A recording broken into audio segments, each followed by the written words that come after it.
Welcome to Whoreology. The podcast created to break down shame and stigma around sex and sexuality. Being a whore is a state of mind. And we're glad you're here. Welcome back to episode 4 of the podcast. We have a special guest today. We do. The unpaid Keri! intern. My I'm here. sister, the audio intern. So we should sound good today. We should. We have our audio intern in house. If we don't sound good, don't blame me. If we sound bad, this is the first time it's not our fault. It's her fault. No! Don't put that pressure on me. Actually, one of the mics just completely didn't work when she showed up. No, she fixed it. She was the one who fixed it. I was like, I don't know what to do. She's a professional. Yeah. So thank Unless you, Keri. this sounds really bad, then it wasn't me. Yeah. It wasn't me, I swear. The reason we've been sounding bad up until this point is completely my fault. Combined effort. No. It's us. Yeah. It's our lack of knowledge. My audio engineering skills are just Google. Yeah. So are mine. Y'all have made me the unpaid intern. My engineering skills are just Googling and saying, what do? Well, yeah, but you have OBS and microphone experience coming into this that neither of us have. This is true. I didn't So- even know that you had to have this phone on a microphone. Like, I didn't know that. I mean, you don't was need a real it, but thing. it sounds, it's better. We thought they looked prettier without it. Yeah. It's true. You did think that, yeah. Anyways, we've brought you on for a very serious episode Yeah. today. Everything's been fun, light, and goofy up until now, and now we're gonna cry together. Can't Uh-huh. wait to be on the trauma episode. Yep. We've brought you on to just talk about both of you. I'm going to be interviewing the two of them on the most traumatic times of their lives. And it's gonna be a great episode. Can't wait. Because both of you were in similar situations in that you spent a long period of time in a very toxic, abusive relationship with a man. They were both with men too. I did do that. Yep, it happened. and I was there. I was present. You were. For both of these. You were. Yeah. So I'm not really. I mean, I'm sure I'll have little quips to contribute, but it's definitely gonna be Keri and Kaylin focused today on what are the names for Ned and Chad. Ned and Chad Chad. and I got Ned. I got Chad. These are just names so they don't sue us, by the way. Yeah. Yes. I would personally never date a Ned. I would never date a Chad. That feels awful. Chad used to be my frat boy name, but recently the smartphones have redubbed me and now I'm Caleb. Caleb. Oh, Yeah. Gotcha. Mine's Nick, obviously. Yeah. We actually had a whole discussion about this at my job on what all of our frat boy names are, and they all decided I'm Zack Attack. So I don't know where it came from, but my frat boy name was Zack. Specifically, not Zack, Zack Attack. You're kind of giving Zach, and I don't you. have an explanation for that. I think it's I'll the take it. height and the curly hair. Zach's, that's true. Zach's Our are tall and have friend curly hair. Salem is Zach in my phone, so That's I do true. when I think of Zach, I think of Salem. I don't look like Salem. No, you don't. Me and Salem are very you different. give Zach in a Really, different I think way. you guys are identical. Thank you. twins. Thank you. You guys were switched at birth, maybe. Ah. Oh, Jesus. All right. So should we start? Should we start easy, maybe, just Okay. with how did you meet them? What was your first impression? I was on a tour that I will not name for legal reasons. It was a bad time. And I met them at the tour started right around Halloween, and we were having a Halloween party, and I was nervous, so I drank a lot of alcohol in a really short period of time, and I'm a big lightweight, so I blacked out, and I was only 20, and I was flirting with him, and he told me he had chest tattoos, and I said, "Oh my god, let me see." He shoved his shirt up. And I don't have any recollection of this. This was later told to me by everybody. Oof. And I don't think I knew all this. I haven't heard this. yeah, so that was the night I met him, and nothing happened. Because I left with somebody else. I didn't know What? Yeah, but nothing happened with that person. We made out and stuff, but we didn't hook up or anything. And then the next day, actual Halloween, there was no like official party for the tour, but everybody was like doing things, and I was again drunk, and I was a big drinker before this, and so I was like really anxious, and I was like, I'm gonna go talk to him, and so we were like talking in front of the hotel, and everybody, like, there was a big group of us, and then everybody just kind of started like going their separate ways, and then it was just him and I at like 1 o'clock in the morning, and he invited me up to his room, and I specifically remember there's so many ways that could go, and he was like, I can only think of one. I was like, whoa! I was like, oh my god. And then because I started like panicking, he was like, well, we don't have to, and I was like, no, I want to. And then before that had happened, that's when he ID'd me, because And you know, good on I'm him. a child. Good on him. Trying to catch a felony. Yeah. And I was 20 and he was 27. And so we went up to his room, and we were sitting on the couch. He had like a really nice, fancy hotel room because he was like a manager on the tour, and I was just a lowly little commissioned employee. And we were making out, and I told him that I was a virgin, and he was like, so do you still want to do this? And I said yes, and then we hooked up, and that's how I met him. And for like months after that, all we did was hook up, but we weren't like officially dating. And everybody called him my boyfriend on the tour, and I always had to say no, because it's like we were dating, but like we never talked about it, never made it official, and I like didn't know what to say because him and I never had a conversation about it. So I'd be like, oh no, we're not dating. That's so odd. Yeah. God. So many red flags. I know. Yeah, that's also my virginity story. Yes, Excellent. which we did. I think we touched on Ned a little bit in the Yeah. previous episodes. Yeah. Keri, what about you? How did you meet? Me and Chad. I almost just fully name dropped him. Chad. Me and Chad. How did you meet Chad? Oh. What was your first impression of Chad? Chad was, we were both in college. We went to the same college. And I was part of a club in school that he ended up signing up for because we had a mutual friend. A friend of mine that I made also through the same club knew him from back home. They went to high school together. She ran into him on campus and was like, hey, you should totally join this club. It's really cool. So he just like showed up one day. I don't even think he was part of the club yet. Like he didn't sign up for it. He just kind of like came in, hung out, whatever. I just remember walking in and a bunch of people, him included, were all playing cards. I think they were playing like Uno or something. And we just ended up chatting. Like I wasn't really super attracted to him at first. I didn't have any like strong opinions or feelings towards him. We just all kind of were chatting. I ended up joining for a game of Uno, like whatever. And then our mutual friend told me that he thought I was cute, I think. It wasn't anything, like, she definitely didn't say that he liked me or anything or wanted to date me. I think she just made a comment about, like, oh, Chad thinks you're kind of cute. And I was like, oh, that's cool. So I ended up talking to him more, and we started getting really flirty, and we had hooked up. Like, it eventually led to us, like, hooking up, whatever, but we weren't together or anything. But then I specifically remember, we really started on a bad note. Also, so many red flags from the beginning. A few days later, I was in our, like, campus cafeteria with said friend. I feel like I should also give her a name because she seems like she's going to be very relevant to my story with him a lot. We'll call her Alice. Okay. But Alice, me and Alice were getting food together in our campus cafeteria, and we met up with another friend, and they were talking about how Chad is cute. And they were like, I wonder if Chad would date me, blah, blah, blah, blah, blah. And at this point, me and Chad were very, like, secretive about the fact that we were, like, kind of seeing each other. We were like, oh, we're not telling anyone. Teehee, it's a little secret. Wait, And then- Alice wanted to know. No, a different friend. Sorry, there's a lot of people getting involved in this story. I do apologize. No, that's We'll okay. say, the other friend we'll say is Zach. So Okay. Zach was like, I wonder if Chad would date me. Like, I wonder if Chad's a little gay, you know, I wonder if Chad has any interest in me. And Alice said, oh, well, good luck with that. He has a girlfriend back home. And then I was Oh. like, whoa, Whoa. I've been sleeping with Chad, and no one knows I've been sleeping with Chad. This is interesting.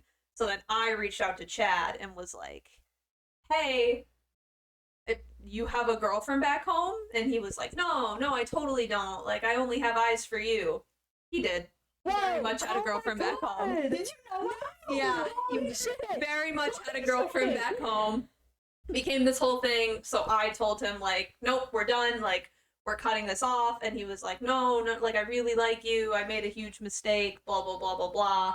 Ended up claiming that he called the girl, like, he went back home to visit family or something like that over a weekend, and then came back and was like, I broke up with her, I choose you, I want to be with you, and I believed him.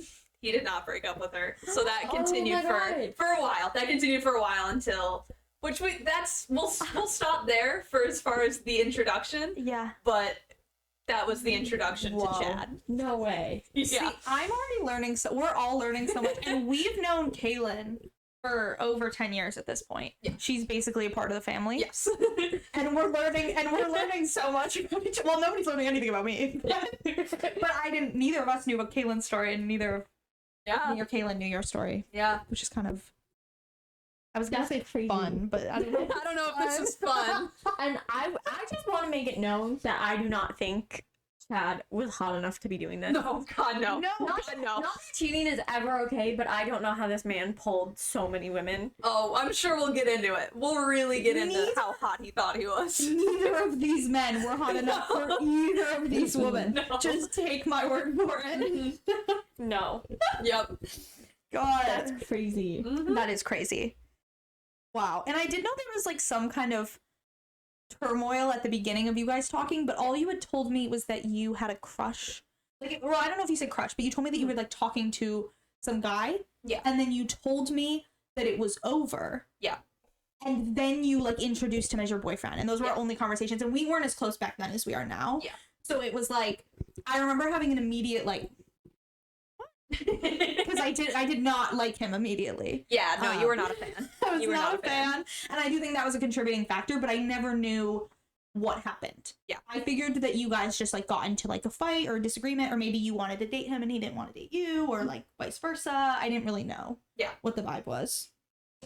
I definitely started having feelings for him and was like, oh, I would date him. And then I was like, oh, you have a girlfriend. That's so crazy. Oh well, we kind of touched on question 2, which is, were there any immediate red flags? And then, did you notice them at the time, or not until now looking back? Like, was it something you purposely ignored, or like really didn't realize? Go back to Ned. Yes, Ned was an alcoholic. That'll do it. Yes, Mhm. he was always drunk. Which he wasn't who, like, when I was drinking, I wasn't getting my alcohol from him. But he, like, every night we'd finish work and he'd be at the bar.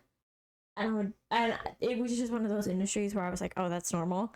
But now it's like damn. That ain't normal. No, like, that's never normal. Yeah. I feel like IDing me is kind of a red flag. Yeah. The age gap, I think, like, Yeah. that should have been the first thing I said. Not that I think it's a red flag, but like, it is a red flag. As a 24-year-old, I would not even date a 20-year-old. Yeah. To date someone who you can't even take into certain establishments with you is crazy. Yeah. I think especially with him, like, being in a position of power, like, because he Yes. was a higher position on this A tour. manager, yeah. So that was a red flag. Yeah. And all of these I didn't really like consider at the time, because I was like, it was one of the questions like I wrote down about like, how does a toxic relationship even begin?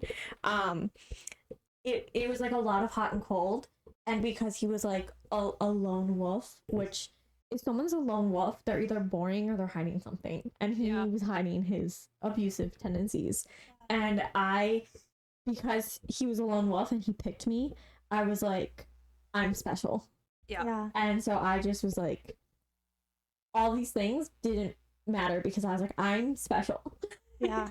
And I was like so blindsided by that fact. That's so sad. Can't see a red flag when it's waving in your direction. Yeah. Ooh. It's like when it's pointed at you, it disappears. Yep. Yeah. That's so wise, Keri. That is. Thank you. I stole that off the internet. Did not come up with And it's that. great. You're valid for that. Thank you. Thank you. What about, I know you kind of went into the red flags. I don't know if there were any others that stood out with you, but then also, yeah, I guess at the time I don't know. Do you have anything else to say on this topic? No, I mean, that whole start was definitely a red flag. Yeah. But genuinely, from the beginning, he didn't really have too many off the bat. Like, see, with Chad, I feel like he was the opposite in that he was incredibly social. Like, he wasn't really the lone wolf type. Like, he was always talking to people. He was always out and about with his friends. And I was, for one, just a very trusting person and should not have been. Yeah. But also just, I felt very special in the fact of, like, oh, he could have all these girls and he picked me. Fun fact, spoiler alert, he had all these girls. He did not pick me, he picked all of them. But, yeah, like, it was there was nothing too crazy initially other than the whole girlfriend thing, which I just blindly believed him when he was like, nope, I'm done with her, I want to be with you, this is, like, and he would always...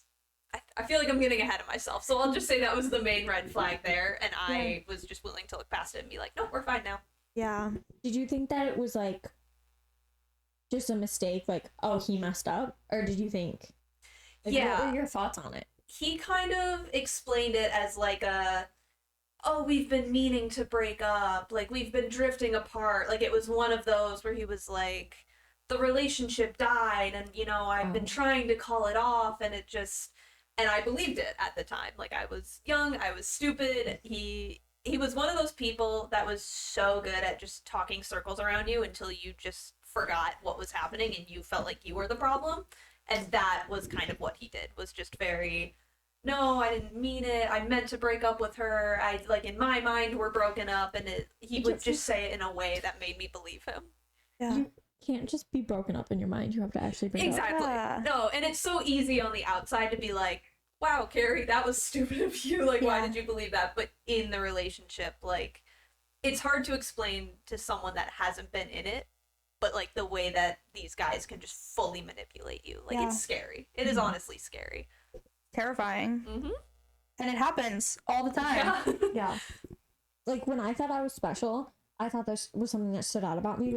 Like, what I didn't know stood out about me was, like, my vulnerability to be isolated. 100%. Yeah. It's like he knew that this was, like, my first time stepping out into the world.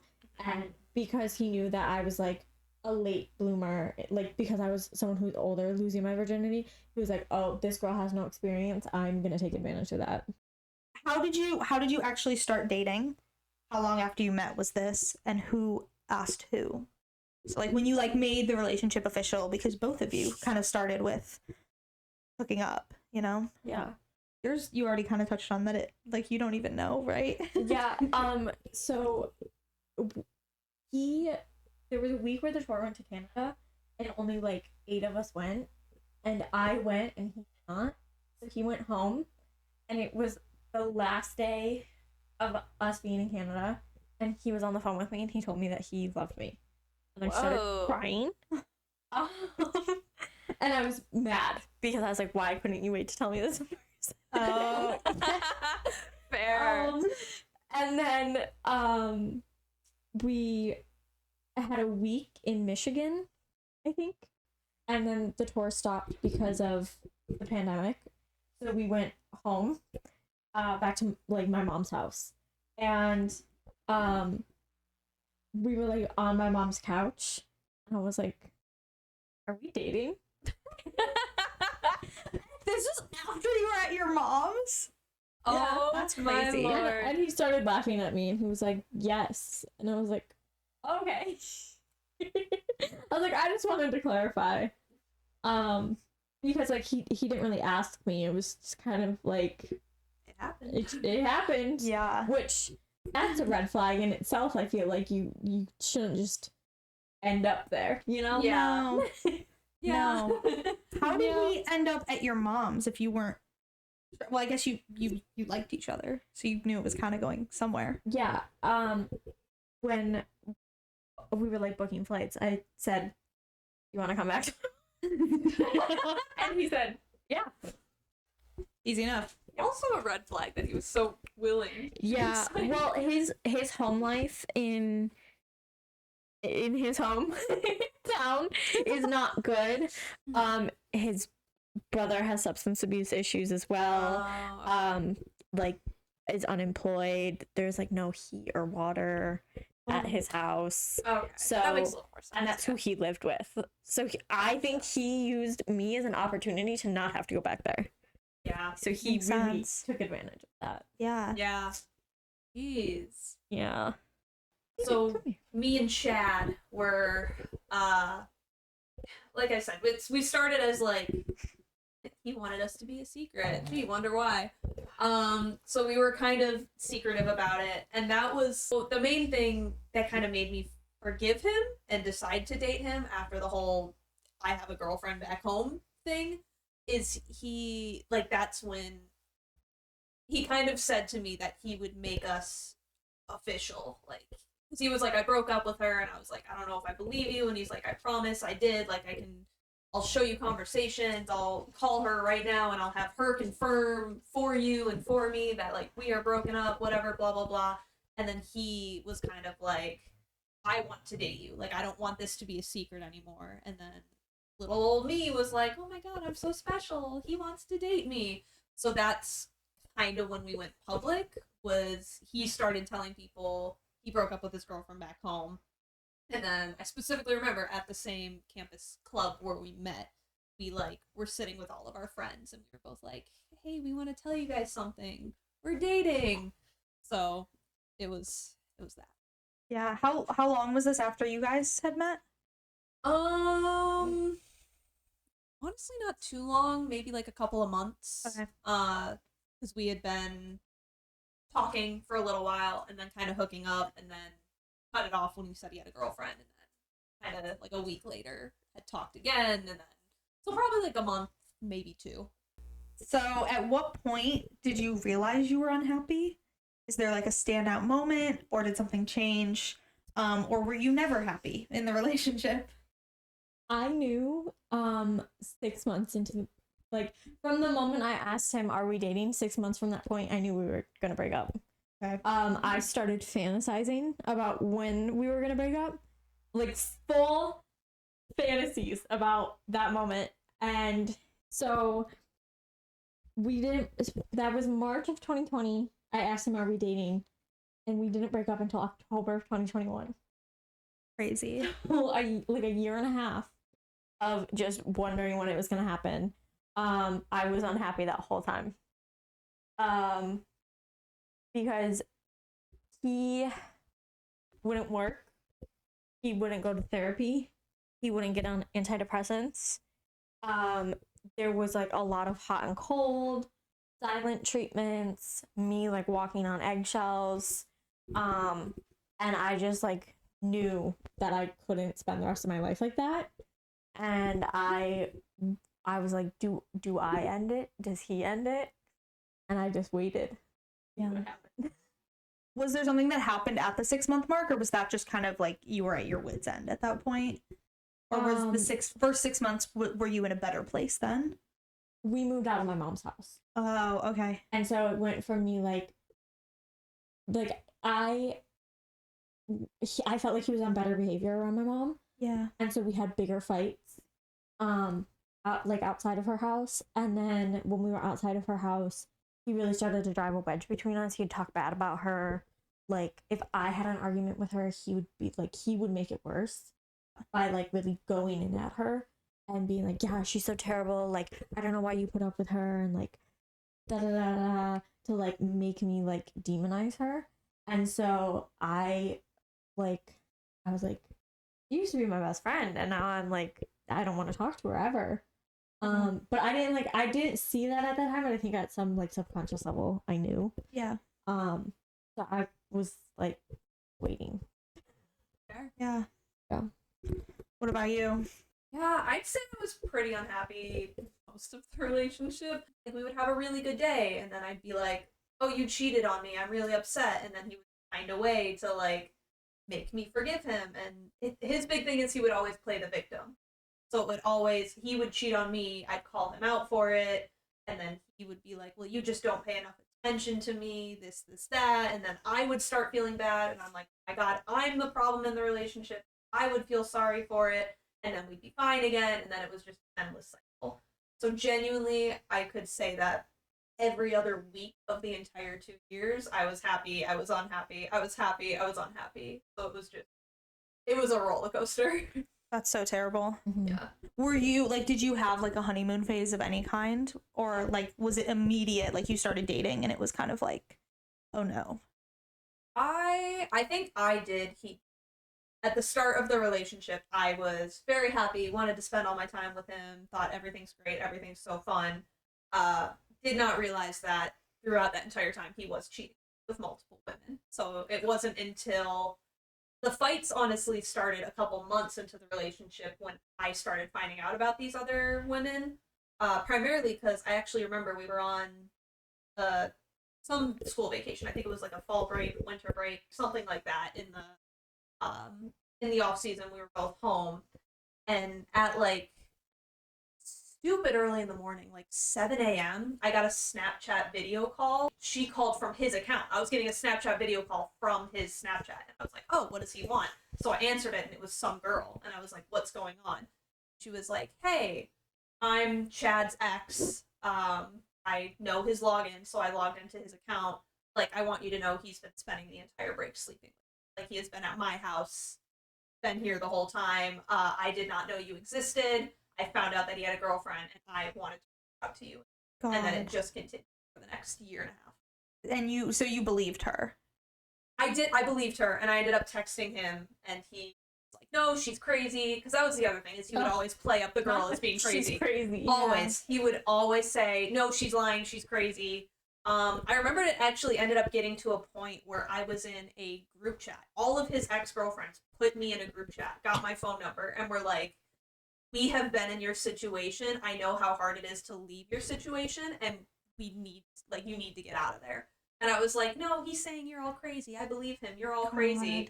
So it was one of those, I kind of sided with him at first. Like, I was like, yeah, maybe she is just crazy. Maybe she is just trying to ruin his life. Because he was like, no, she's psycho. Like, she's been out to get me ever since we broke up and blah, blah, blah. Like, this chaotic stuff. But then I did start realizing, after I started getting multiple texts, multiple messages, all of his exes reaching out to me, all of their stories collaborating, and his being different, I was like, okay, hang on now. Something isn't right here. Yeah. That's so nuts. Yeah. Did you ever, during this, like, think about leaving him, or was it like that didn't even cross your mind? I did. Many, many times. But it was also one of those situations where every time I had brought it up and I had threatened to leave him, he would kind of manipulate me into, you're never going to find someone better than me. Like, I'm better than you. Yeah. And I had a lot of self-confidence issues back then. I look very different now than I did back then. I was not happy with myself, but it was also, it's just one of those, these toxic people have a way to, like, say things to you and believe them. Like, even as much as I look back now and I'm like, you're freaking crazy. Like, why did I fall for that? In the situation, it's so easy to fall for it. Yeah. So it would always just turn into like a, well, if you left me, like, you're gonna have nothing. You're gonna have no one. So you might as well just stay with me. And they isolate you on purpose to make sure that they can do that. Yep. I literally lost all my friends. Yep. I was so, like, I don't want to say I hated my mom, but I didn't like my mom. Yep. Yeah. She knew exactly what was going on, and I didn't want to hear it. Mm-hmm. Because I was like, if she's right about this, it says really bad things about me. Like, my judgment is bad. Yep. I pick, like I can't trust my judgment and things like that. And so, like, I was like, if I lose this relationship, then I have no one. Yep. And in that moment, it felt better to hold on to the relationship than to have nothing. But then when I did let it go, I didn't have nothing. Didn't not have nothing. You realized you had a lot. Yeah, I had a lot. Not only did I have my mom and my brother there to, like, help me, but my mom's assistant manager came and helped me pack up. My brother's friend came and helped me pack up. There was, like, a moment where my brother and his friend were holding my mattress trying to get it up the stairs at my mom's house. It didn't fit. And I was just having a full mental breakdown in the dining room, crying because I was like, I have nothing right now, and I just want my mattress. I want to sleep in my own bed. And I'm not even talking. I just want to sleep in my own bed. And I can't even have that right now. And they were like, we'll bend it in half. Oh. Have to get it up the stairs. It's happening. But we don't know if we can get it back down the stairs. And I was like, no, that's okay. Get it up I there. was like, thank you so much. Oh. And so my mom and I switched mattresses. I slept upstairs on her mattress. And I was like, I waited so long because I was afraid I wouldn't have support, and I had so much support. Yeah. So it's so scary, but like people will be there for you. So Yeah. And you don't want to believe that this person who you like fell in love with sucks. Yeah. And I think it's also probably a little bit of like, I can fix them. Yep. I can, if they really love me, they'll change for me. Yep. yeah. It'll get better. It took so many hours of therapy to like learn that it wasn't that my judgment was bad, it's that they lied to me. Yeah. Yeah. Yeah. I still question it sometimes. Yeah. Mhm. Of like, man, maybe I just have shitty judgment, because when I have toxic friends, I'm like, my judgment is so bad, I really just should be alone all the time. Not true. Yeah, because I actually think you have very good judgment. yes, I think now after hours of therapy, We got there. Yeah. Now you put up with nothing. at anytime I fought with Ned. I'm sorry, I just giggle every time. There was a threat of a breakup. So it was like I felt like I couldn't, and anytime I wanted to defend anything, or like, hey, like I just worked a 12-hour shift and I came home and the sink was full of dishes. Do you think maybe you could start doing the dishes since you're unemployed? Which, I'm not coming for unemployed people, but if we're living together and you are sitting at home not even applying for jobs, Yeah. do the fucking dishes. I'm sorry. Yeah. Do them. Absolutely. But I couldn't even be like, hey, do you think you could do the dishes tomorrow while I'm at work? A fight would start and he'd threaten to break up with me.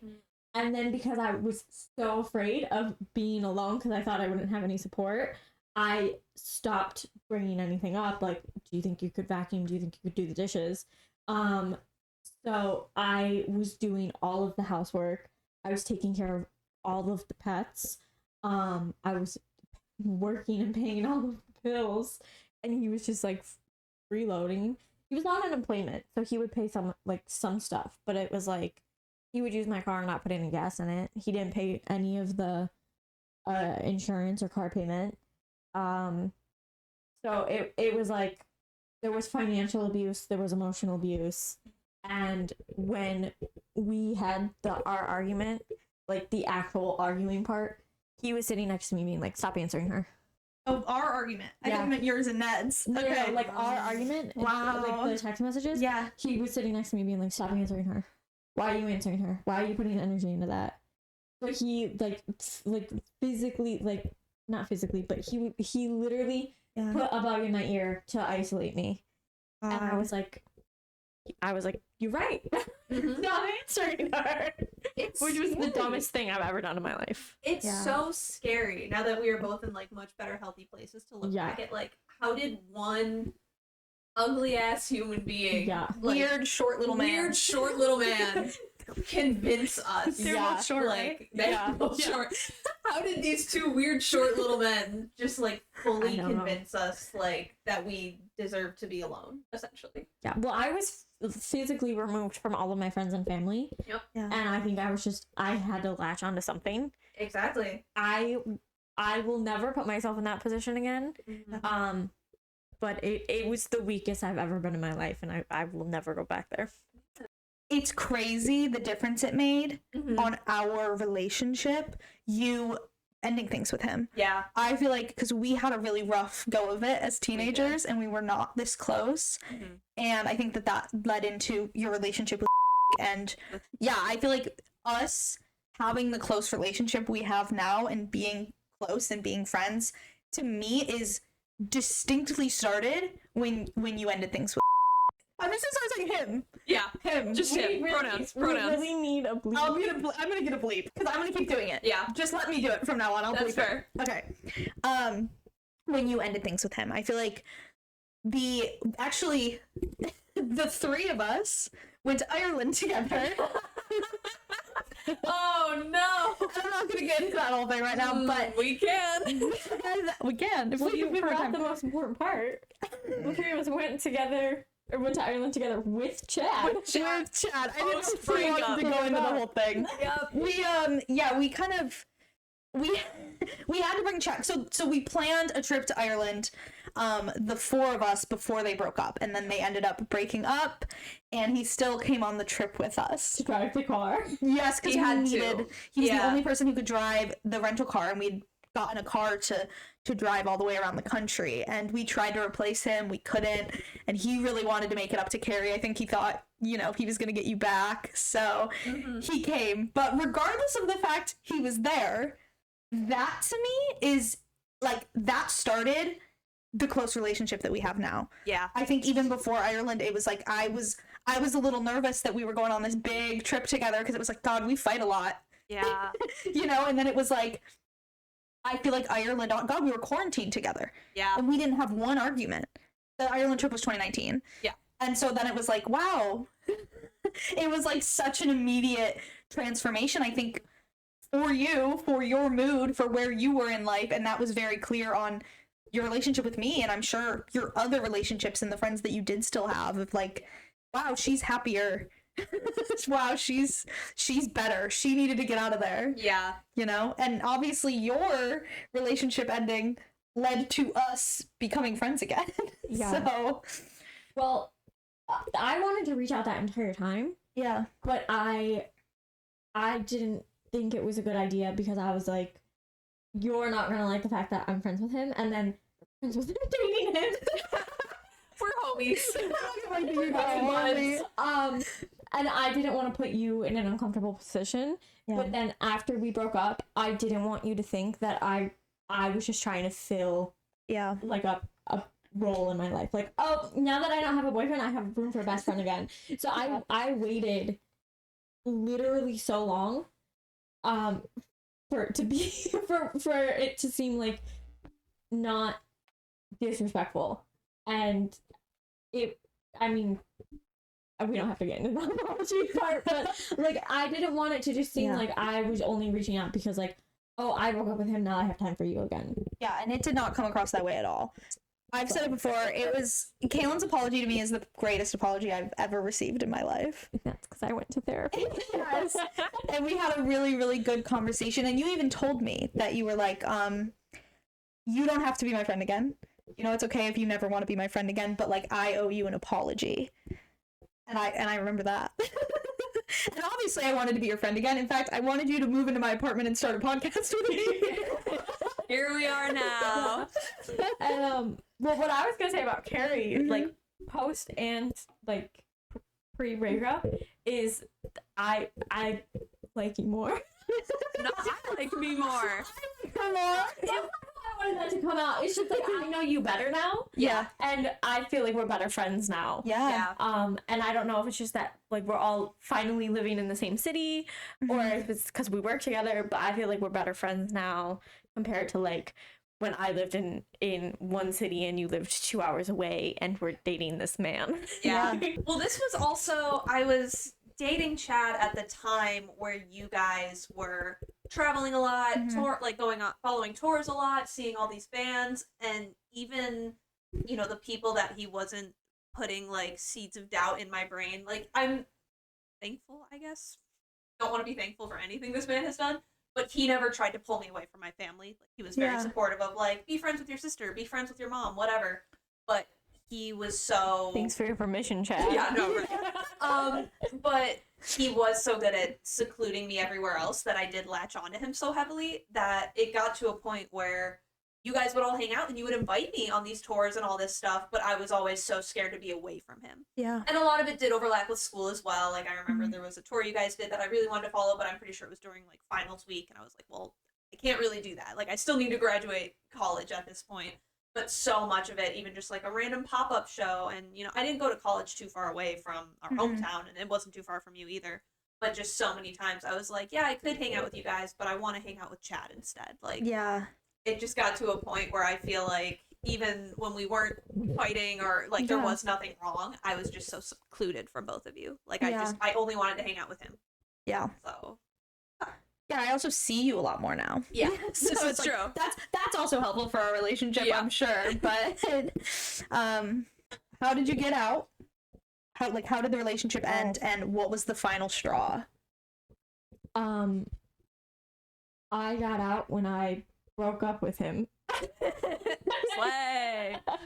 The final straw was the day of the second show. Should I bleep that? Bleep the band. Bleep the band. Bleep the band. In Buffalo, and it was the first day in like a month and a half I was able to sleep in, and he asked me what I wanted to do, and I said I want to sleep in, and then I want to go to the pumpkin patch, and I want to go to dinner, and I want to go to the show. Sounds like a great day, right? And the next morning I wake up to him screaming at Phoebe, which is our dog, my dog, not his dog. He never did anything to take care of her.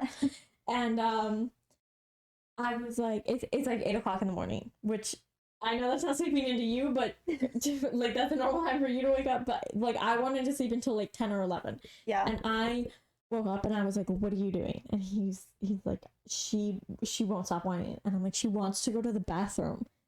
And he gets pissed off and leaves the bedroom, takes her out, feeds her, and falls asleep on the couch. And I'm like, that is not what she wanted.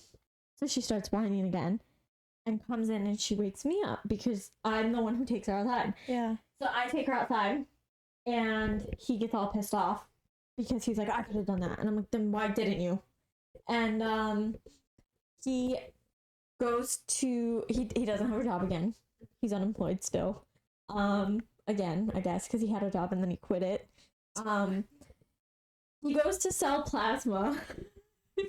And they won't accept him because his vein is bruised or something. And so he comes home with my car that he didn't put gas money in and starts screaming because he's so poor and he's upset about it. And he's screaming at me. And I'm the one paying his bills. And I'm like, what do you want me to do about that? Why don't you get a job? So I get really upset and I take Phoebe to my mom's house and I'm crying in the backyard to my mom and I'm like, I can't do this forever. And I would like to point out that we are engaged at this point. Oh, how did we skip that? Yeah. So he, backing up to that, he proposed to me in public, without us discussing it. And I had never wanted to be married. I don't want to be married still. He just surprise proposed to me. He took me to DC. And I knew that. Yeah. You know, like as someone who's been your friend for a very long time, I could have told you that you don't want to get married. You would think the person you're dating, would know that fact. The only time we had discussed marriage was before we had been dating, and we both said we didn't want to get married. And then he was like, surprise, here's a ring. And I said yes because I was afraid to say no. Yeah. So anyway, we were engaged, and I was at my mom's house crying. And I was like, I can't do this for the rest of my life. I was like, he won't get a job. He's yelling at me because he's poor, and he well, I guess broke is the right word to use. He's yelling at me because he's broke, and he won't take care of our dog. And I just wanted to sleep in for one day because I've been waking up at 8 a.m. every day to drive to Buffalo, which is an hour away from where we had been living, and I just wanted one day to sleep in. And she's like, so what do you want to do about it? And I said, I want to break up with him. And she said, okay, so how do you want to do this? And I said, I need to keep Phoebe here because I didn't want him to try to take her. For some reason, I was really scared about that. And I said, I want to go back and I want to get Bandit. And then I'm going to tell him I'm leaving. Bandit's her rabbit. Oh, yeah, Bandit's my rabbit. Sorry, I assume everybody lives here with us.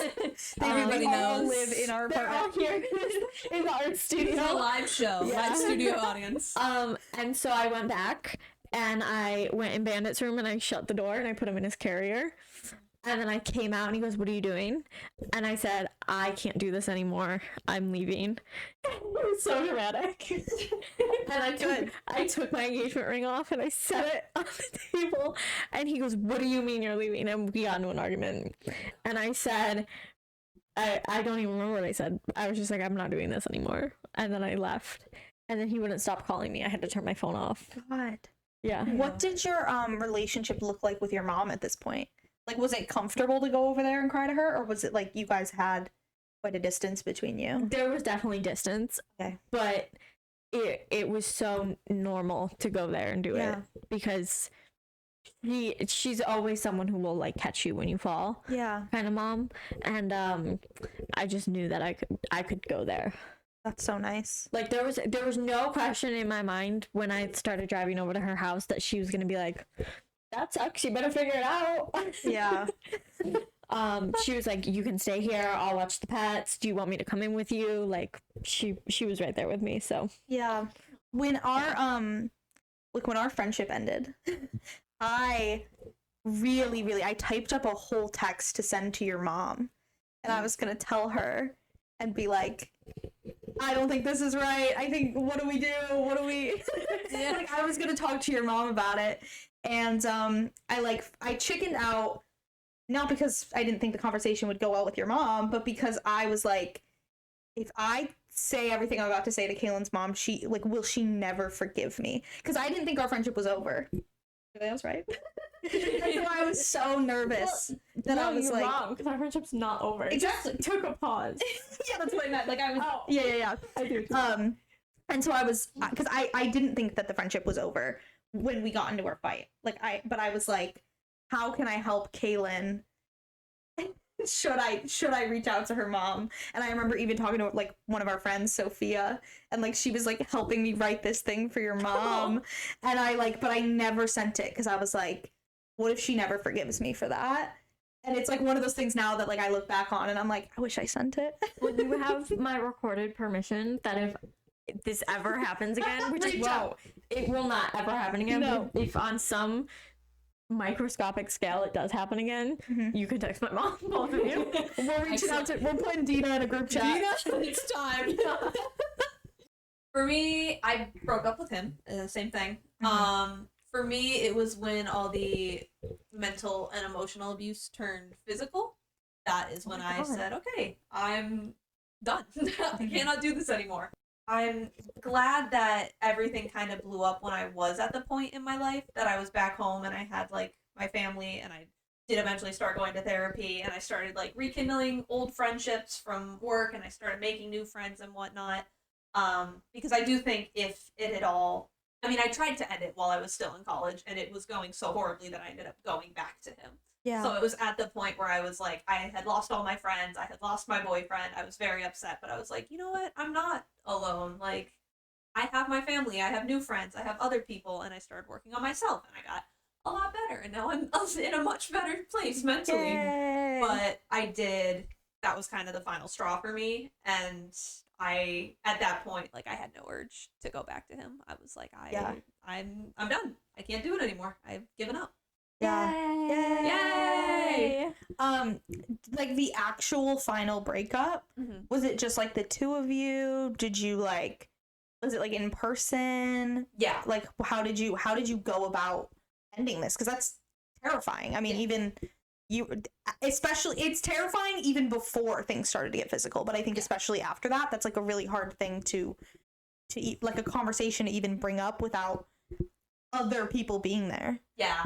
No, it was a scary situation. Like, I was definitely very scared to do it. And especially because we still, I say had a lease together, but like I said prior, we lived in an apartment that there were 4 people downstairs, 4 people upstairs. It was technically 2 separate apartments in one house. He lived with the 3 other people upstairs. I lived with 3 other people. So we were still in a home together, but we didn't share an apartment, we didn't share a room, we didn't share belongings, like we weren't really living together. So I just essentially, I think he came down to like my room, sat down and talked about it, and I was like, I can't do this anymore. Like, I can't be with you anymore. This is too much. I'm Like, I don't want to do this. You have pushed my buttons way too many times. You have gotten away with way too much. I had been getting constant messages from all of these girls that you are sleeping with behind my back. Like, I'm so unhappy right now. And he got very angry about it.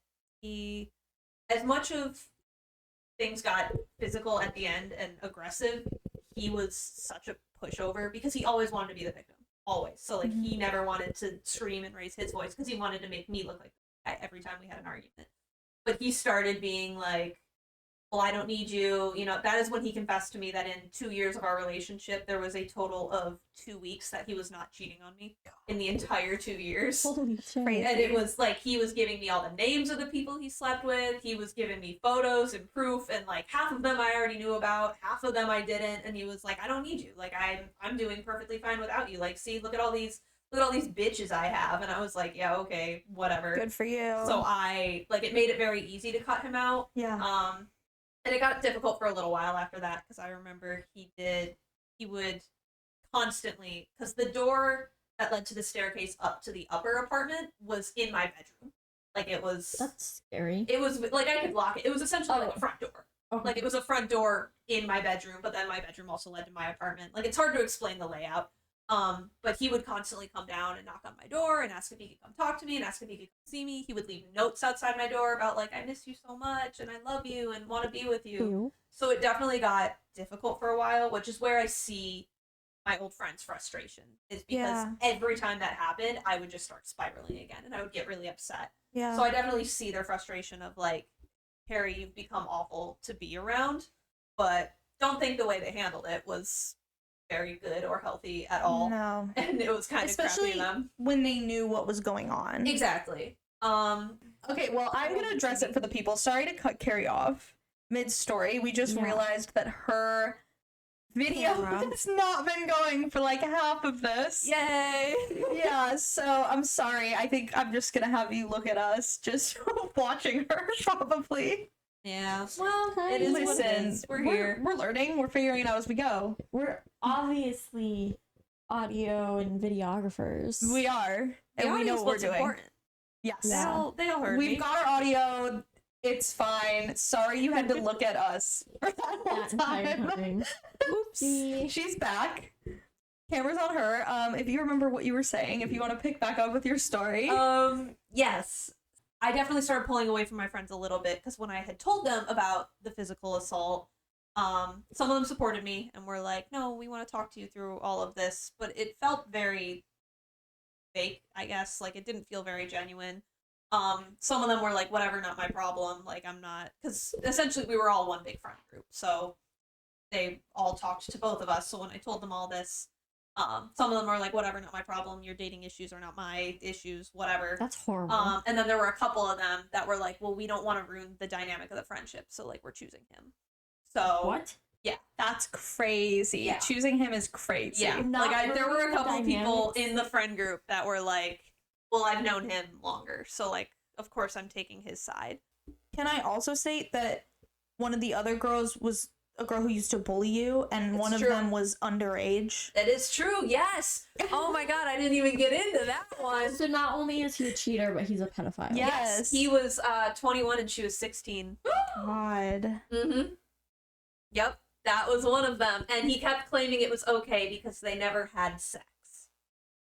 So I'm gonna vomit. do you know what, like, they were just texting? What happened? No, they were Okay, like, not that that's okay. yeah, no, they were making out. They were Okay. like everything shy of sex. Like, but he kept, which I don't believe. I do believe they hooked up, but he kept saying like, no, I'm not a pedophile because I've never like had sex with her. I'm having to explain And I was to my like, girlfriend why you're not a pedophile is Yep. crazy. Oh my god. He was 21. I thought- She was 16. Okay, not that even this is okay, but I thought you were gonna be like, he was 19 and she was 17. No. Like, even that's crazy, but Nope. like, a full legal adult and a child. A child. Yep.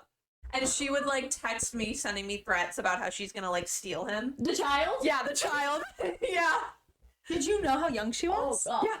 Whoa. Because and I fully called him out for it. I was like, you don't understand, like, you really don't see how disgusting it is? And he was like, no, like, it's fine because we haven't had sex. And I was like, you are fully it's flirting with, dating, making out with, like, everything shy of sex with an underage girl. Like, this girl's a victim. God. Oh my god. And now, I said I wasn't gonna get too much into the Ireland trip, but I did just want to point out, like, we, like, kind of went the whole trip without, like, fighting or, like, too many issues. And the final day of the trip, we were in Dublin, and we had pulled over in the car, and we were drinking. We were drinking gin out of the bottle in a parked car in Ireland. It was raspberry gin. I still can't drink it. And I will vomit. I was mixing mine with Coke. Yep, me too. Not cocaine. No. Coke to drink. Same. Coca-Cola. Coca-Cola. Yep, same. It was horrible. disgusting. Yep. Raspberry gin and Coca-Cola. Not good. Nope. Kaylin was sitting behind perched. Chad. Chad. You were sitting behind Chad. I'm just gonna bleep it.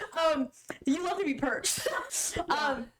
Anyways, he's like, oh, and I think you saw that he was texting a girl, I was right? looking over his shoulder and he was texting a girl. On this trip that he came on to try to get Keri back. Not at this point, she was too far gone. She was not getting back with him, but again, we needed him to drive. But earlier in the trip, he tried to make out with Keri. He And I really, kicked him. he thought it was gonna happen. You kicked him? Yeah. At the hostel. Yeah, because it was at the hostel. I was on my way to take a shower, and he, like, cornered me and was like, I want you back. And I said, get off of me. And I kicked didn't him. know about this. Yeah. I'm talking about in that bar where I was making out with that kid. Oh. Not a kid. No, but, he was a guy. A man. Someone of age. An of-age man.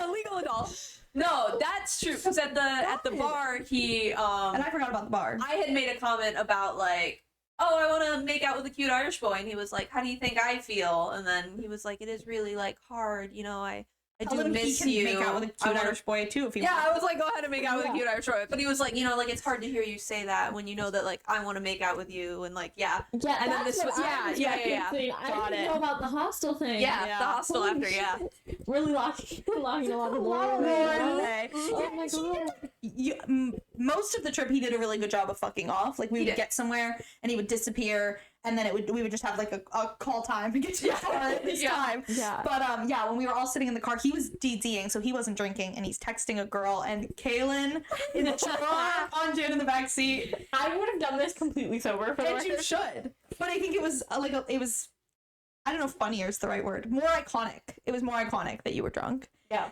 And she just went off, and she was like, I can't believe you would cheat on a beautiful goddess like Keri. She's so perfect, and you are so terrible. And I don't remember everything, but, like, a whole monologue. The word vomit. And for the record, he's texting this girl, and Keri's sitting directly next to Yeah, him. in the passenger seat. And which I think there's more lore that I don't think I told either of you. Because we got out of the car, you two started fighting. No, yeah. No, Okay. not this, but, like, Oh. further on down the road, Oh. there was more lore that I believe I withheld from you both Oh my because God. I was so scared you guys were gonna judge me. Oh, no. I met up with him again. Shut up. After Ireland, after the breakup. No fucking way. I did. I met up with him. We hooked up. Yep. Shut the fuck up. Post Ireland, post breakup, post everything. Because I've never been so sad in my life. I know, I'm sorry. He was like, because I think he reached out to me and was like, can we just, like, talk about everything that happened? And I was like, I am in a much better place. I was Happened like, on yes. the Ireland trip or in your whole relationship? Just, like, happened entirely. Like, was like, I want to give you, like, a real apology. So I was like, okay, fine. Did not give me a real apology. We ended up hooking up, unfortunately. And at that point, found out he had a girlfriend. He was dating the girl he was texting in Ireland. No! And I lost it on him. Lost it on him. I ended up getting her number. I called her and I was like, I'm so sorry. Like, genuinely, unbelievably so sorry, but, like, need you to know what's going on. And she was like, no, I trust him, not you. Like, you're going crazy. And I was like, oh, like, it's happening again. I was like, he's got the next victim, and it's just... So I was like, I did what I could. I tried to apologize. Oh my god, you became the ex who texted you. I became the ex who texted me, and I was like, this is... Like, that's when I was like, this is sad. Like, I can't. And I officially, like, completely blocked his number, blocked him, blocked social media, like, never talked to him again after that day. He still watches a lot of my stories. Oh my god, Caitlin sent him a Venmo request recently. Oh, I remember. He for reparations. He didn't pay. He didn't pay it. Ridiculous. I know. Dickhead. Should I send a reminder? Oh. hope he listens to this right now. Should we post his Venmo live and let everybody send a request? Oh, everyone ask Chad for money. I'm like sweating now. The live reaction caught. Lost the live reaction. Oh, the camera cut out for our live reaction. I'm so sad. You guys missed that. That was genuine. We have to start withholding like our upcoming like dating stories from each other so we can get like live on the pod. I think next date. Don't also, tell me about it. We have to start checking the camera time. Yeah. So that like no one say anything big. Yeah, it's like hang on. Shut up. Check the camera and then we release the live information. Yeah. First, we should make sure we're recording. Let's get that one under control. We're here, it's baby. Going. I can see it and it's going. Hey, we're both going. Do you have any other questions? Oh, I do. Yeah. Oh God. Woo, sorry. We kind of went on with that one. If it does, how does this still affect you today? Well, this doesn't just stem from Ned. It also stems from my father. But I really don't like it when people yell. Yeah. Or when they're silent. It's both of them, Ned and my father. Yeah. Would yell or go silent, and it creates a real like walking on eggshell effect. But I've really worked and coped on that. And if you're not gonna bring your problem to me, I'm not going to seek it out of you. Yeah. Be an adult and talk to me about it. I don't put up with a lot of shit now. Yeah. Almost to a fault, I think. Like, I used to give people a lot of, like, second chances, second, third, fourth chances. And now it's like, you barely get one chance, which might be a problem. Yeah. I tend to be like that, too. Yeah. I've swung, like, too far in the other direction. Yeah. What about you, Keri? Yeah, I'd say, like I said before, I'm definitely less trusting than I used to be, and I try not to be too accusatory in sense of, like, just always defaulting to, like, oh, are you cheating on me? Are you cheating on me? But it definitely takes a lot more for me to trust someone and, like, feel comfortable around them. I've learned I've become a less physical person in general because of it, too. Like, I used to be very, like, emotional, touchy-feely, hug my friends all the time, and now I genuinely just, like, get severely uncomfortable in certain physical situations that I feel like has had a lasting effect because of it. And I've noticed, which a lot of my friends have been calling me out on lately as well, but I kind of just apologize for my existence too much. And I feel like that was less just on Chad, and it was more on the entire situation and all the ex-friends too. Is I'm too scared that if I start getting like really emotional and really deep with someone, I'm like, oh, they're gonna think I'm a burden, and they're gonna be like, oh, like, stop talking to me. Essentially what all of them did, and said like, yeah, Keri, you're getting too depressed. We don't want to be your friend anymore. So if I'm upset and a friend of mine is like, hey, what's wrong? And I start talking about it, I'll be like, I'm sorry, I need to stop bothering you. And they're like, I asked, like, stop being sorry for saying what's wrong when I asked you what's wrong. So I need to get better at the fact of, like, not everyone is going to completely shut me out because I'm sad. Like, yeah, it's kind of normal. And your friends should, you know, what am I looking for? Support you. Emotionally support you. Your friends should support you. You should be able to go to the people you're close with and talk about what's going on with you, and you shouldn't have to feel like a burden for doing that. Yeah.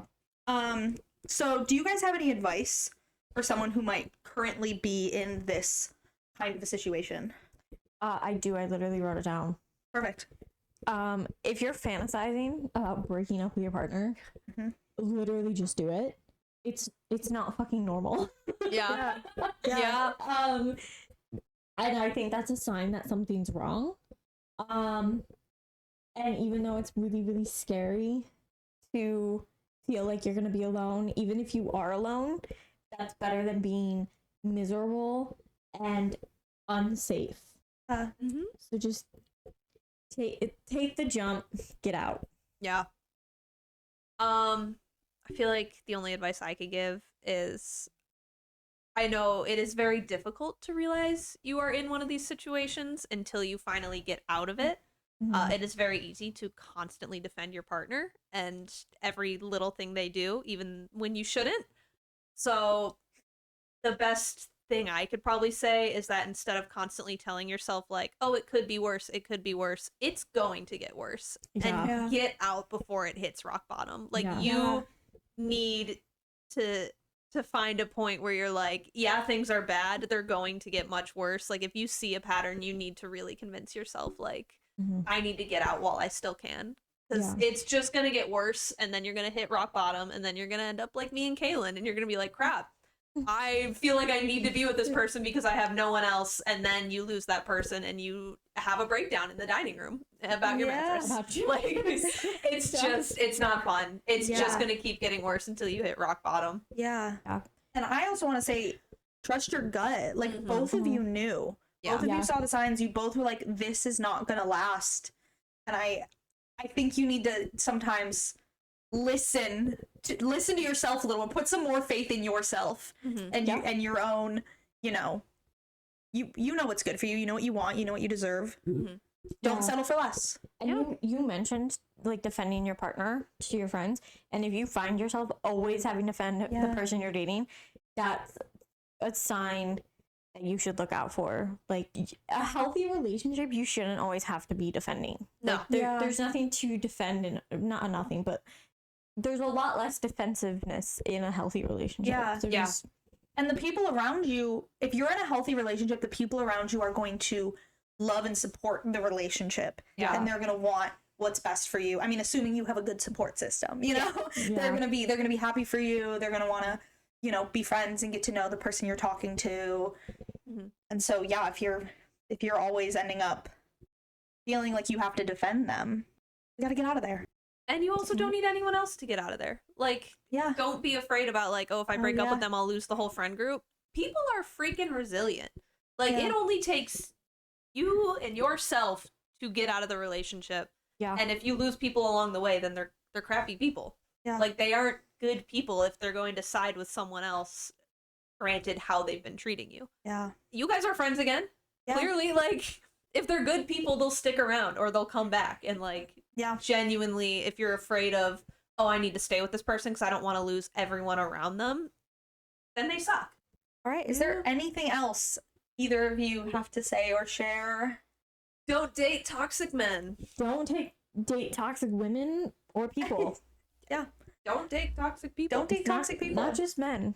There's toxic people of all genders. That's true. Oh yeah, and that's the other thing. I have gone out with some toxic women. I've just never been in it's never turned into a relationship. I got out before it turned into something. I don't want to sit here like, and I've never talked to anybody toxic in my whole life. And also, proof, toxic women. They're out there. Don't date anybody toxic. And if you feel like it's a bad idea, it probably is. Trust your gut. I have something not related to the episode topic. It's a request for anybody listening. We're gonna work on something new. So we would like you guys to send us any crazy dating app messages you've gotten, and we're gonna start reading them on the pod. We're gonna have a new segment, or we're gonna do a whole episode for it. It depends how many we get. We'll see. If we get like a bunch consistently, I think we'll start ending the episodes with them. But otherwise, if we only get a couple, I think we should just do like a little episode of unhinged dating messages. And put in the email too if you would like to remain anonymous or not. Oh yeah. That would be good. Yeah. You want us to say your name? And we'll leave our email in the description. Or wait, but what if you're on? Say our email is whoreologypodcast@gmail.com. And if you're on YouTube, it'll also be below in the description. Yes. It'll be in our link tree on Instagram. Can you do that? Yeah. I think so. I don't know how Linktree works. Do that, it'll be there. I don't know how Linktree works. You can probably I hope I can do that. Figure it out. Whoreology podcast @gmail.com. Send us your wacky, weird dating messages. Or just any stories, really. Yeah. Anything. Any weird stories. Hit us up. Yeah. If you want some advice, you got some weird stories, anything. I would love to give advice. Oh, yeah, we can start an advice segment. Yeah. God, that's dangerous. Write us in a question about a weird dating thing you're having, and we'll give you advice. Yeah. That's a great idea, Keri. Thank you. We'll give you advice. We'll read your weird messages. We'll just discuss your weird stories. Just anything. Talk to us. Yeah, please. Please talk to us. Talk to us. We need friends. And if you're in Philly and you have some really good stories and you want to come on the podcast, Oh my god. Be a guest. yep, Be our guest. about it. Be our guest. You could be sitting right there. All right. Thank you for watching. Thank you for listening. Email us. We love you. Love you. See you next week.